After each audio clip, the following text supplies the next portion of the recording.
Hi everyone, welcome back to Write for Fun.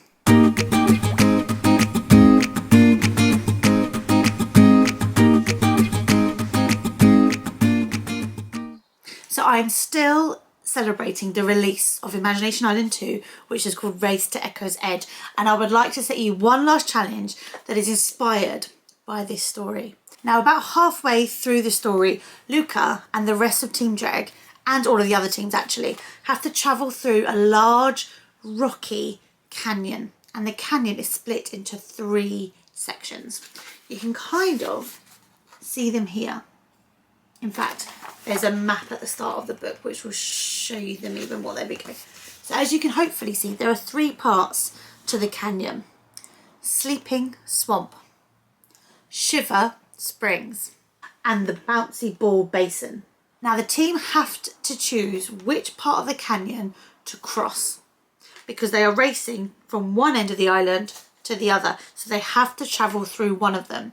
But each one is filled with an obstacle of some kind, and the obstacles are quite large. So in the Sleeping Swamp, as you walk through it, it's not really like a swamp, but it feels like you're trudging through deep waist-height mud because of how tired you feel. And the more you walk through the Sleeping Swamp, the more tired, the slower you are, the more lethargic you are, and eventually your eyes will shut completely and you will fall asleep. So how would you be able to get through the Sleeping Swamp and travel to the other side safely? Or you might want to choose Shiver Springs. As you can probably imagine, it is freezing. There are springs that pop up all over the ground and they are icy cold, like freezing. Or you might want to go through the Bouncy Ball Basin, and in the Bouncy Ball Basin there are giant rocks, and these rocks are literally bouncing into the sky and crashing down to earth, and there are thousands of them. They are as giant as houses or even bigger. So when they're rising into the sky and then crashing onto the ground, there's literally thousands of them everywhere and you could get crushed. So you've got 3 options today, guys.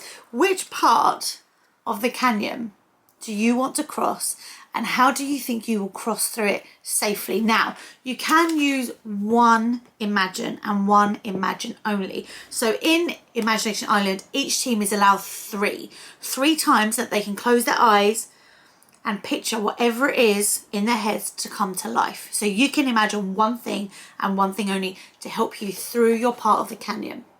What would you imagine? How would it help you to travel through the canyon and the rest of your team?